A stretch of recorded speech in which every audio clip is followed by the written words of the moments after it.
来看伫30几年前，伫华东地区的一个部落，迄当阵人口买卖问题是真严重。有一个牧师叫做陈在辉，迄当阵以世界走踪，甲乌社会伫咧抢人，要来救这个囡仔，而且进一步推动儿童甲少年性教育防制条例的立法。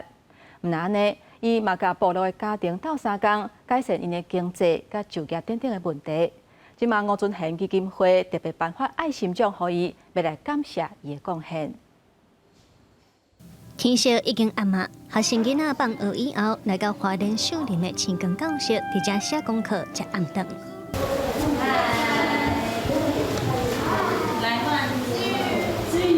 青光教室的主任讲，这款伫都市店看到的课后安亲班，伫咧偏乡是真罕见。有青光教室伫咧，一个家长通好好做功课，免惊囡仔放学以后无人照顾，交着歹朋友。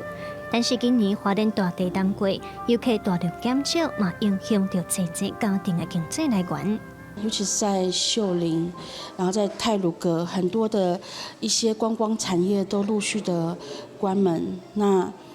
就真的是非常的遗憾跟不舍，就是太多的年轻的爸爸妈妈，他们就可能就没有像以往很稳定的工作。创办青光教室的陈在辉牧师今年要70岁，30年前在华东地区注心解决幼稚甲人口买卖的问题，甚至进一步推动立法防止囡仔受性剥削。嘛，因为关心偏乡的囡仔，陈在辉在2011年成立 Growth 专人关怀协会，甲10外的青光教室，但是9年来的劳苦，嘛，互伊破病着肝癌。所以我甲上帝讲，我都做完啦吼。2012年结束，如果没有成功，我把去拍进去天堂啊，足欢喜的吼。但是我拍过无去天堂，我看到医生甲护士，我想安尼，我搁伫遮。所以2012年开始的新的做法，我有新的反省啦。陈在辉认为，毋但囡仔的成长环境爱顾，部落的产业嘛，着发展起来，安尼家庭才会稳定。陈在辉招农民做伙，甲河工有其稳定的名声拼起来，嘛协助济农民行销，招社区企业做伙加入，带动经济循环。陈在辉30年来的付出，嘛得到吴尊贤爱心奖、社会服务奖的肯定。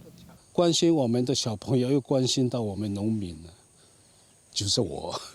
他真的是很有心的。因为咱互受过，咱互听过，所以咱更会晓受囡仔嘛。所以我毋茫想，就是咱受这个囡仔，互这个囡仔开始，伊后摆大嘛，通听伊家己人，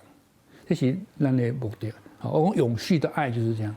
陈在辉讲，这几年来，伊得到真济帮助，伊真感恩，嘛认为在社会服务的事工要继续做落去，促进愈济人斗阵来帮助偏乡甲弱势地区，互因的经济通好起来，互各地青光教室拢通毕业。记者卢长竹、郑俊友、华联报道。